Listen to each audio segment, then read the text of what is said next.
I'm not dropping my bike, I did make it around, right? That was probably a bad idea to leave the R7. That was so hard and also embarrassing. I think at this point I probably should just go get one of these because clearly I don't deserve that. So there you have it. That's the Triumph Speed 400.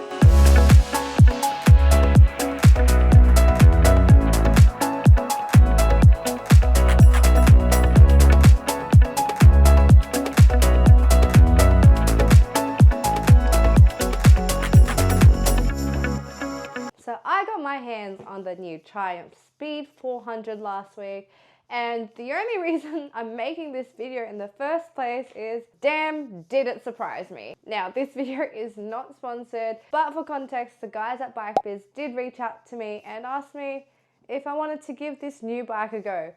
And at first I did think, why are you asking me? I normally ride sports bikes, I ride on track. I'm not really a naked bike girl. But, you know, it was a Triumph, and I have ridden a Daytona 675 on the track before, and you could tell that I felt really comfortable, and I kind of fell in love with this bike the first time I rode it. So I thought, you know what?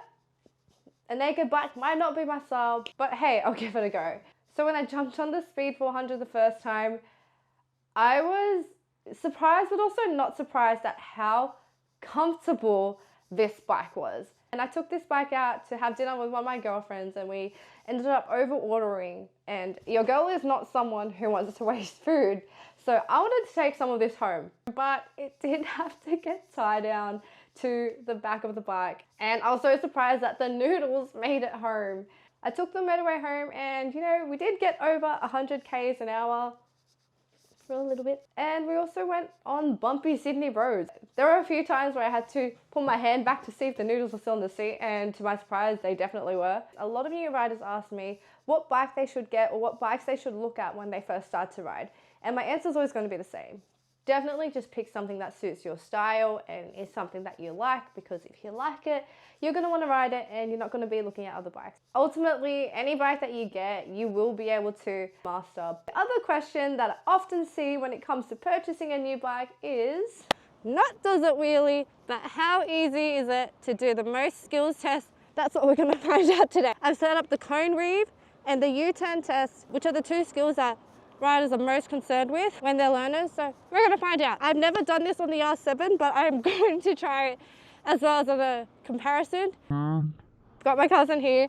It's helped me set up this cone reeve.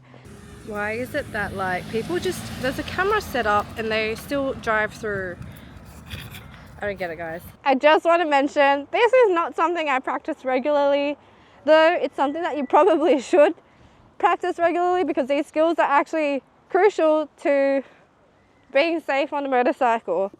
I'm just going to leave Glammy there as an additional obstacle, because I'm actually not bothered to move it. It's really hot.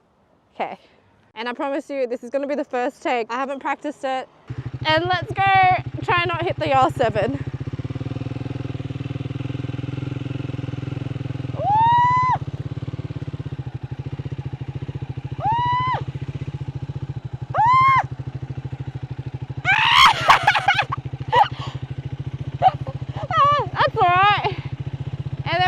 U-turn. That was my first go, guys. It's alright. We'll do it again. We'll do it again.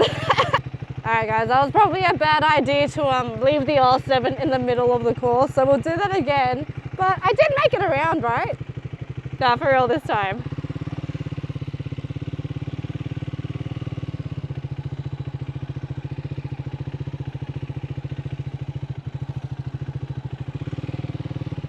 Okay, there we go. And then you got to do a U-turn. So U-turning is quite easy. I don't remember if it was a U-turn on the right-hand side or the left-hand side, but basically if I make it in between the two lines, yeah, it's a pretty easy bike to do the most test on. Alright, now I already know the outcome of this, but we're going to try to do the test on the R7. I have not ridden this bike slow. This bike is basically the bike I use on track. This kind of stuff, definitely not something I'm used to. Should I be practicing it? Yes, I will admit that. But we'll give it a go. I'm not dropping my bike, I'd rather go over the cone. I don't even think I want to even include this. It's gonna be so embarrassing. Just do it. Ah!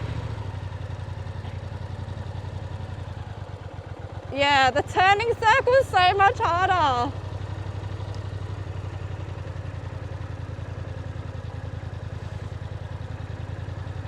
Look, I made the U-turn-ish, but definitely something a lot harder to.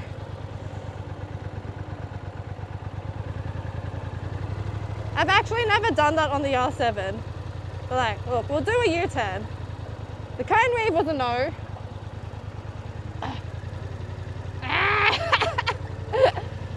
Target fixation, guys. It's so hard. Left turn, maybe.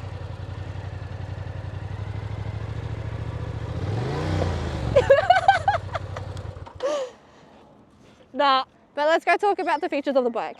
Okay, so I don't really know my technicals too well, but a couple cool things about this bike, which is stock, is it's got braided brake lines.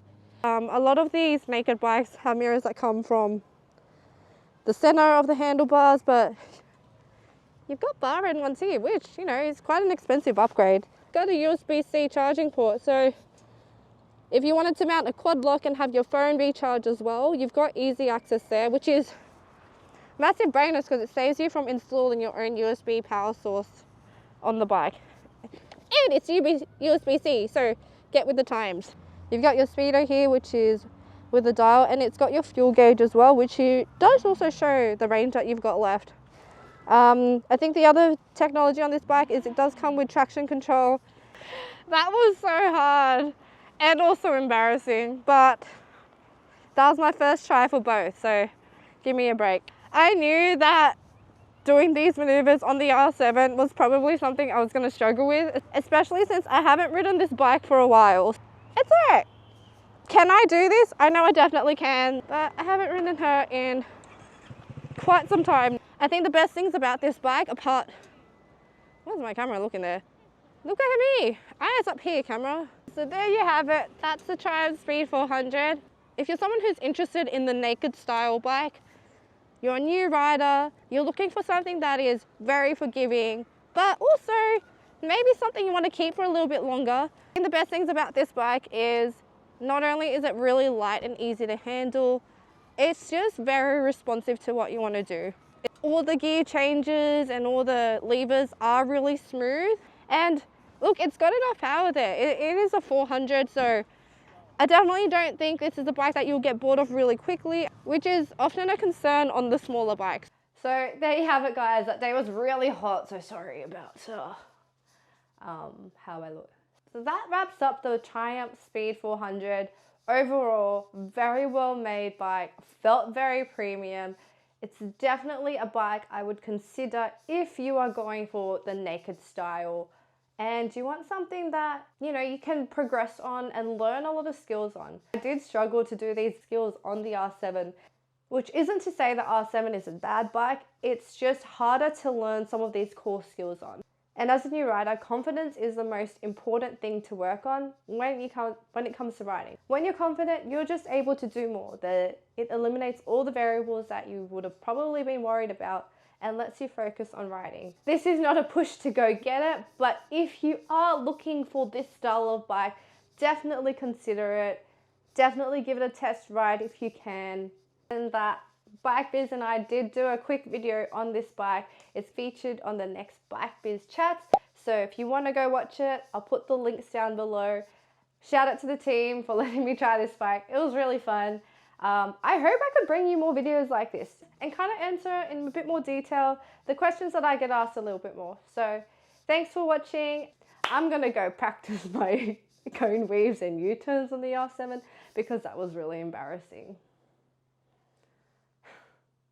Yeah.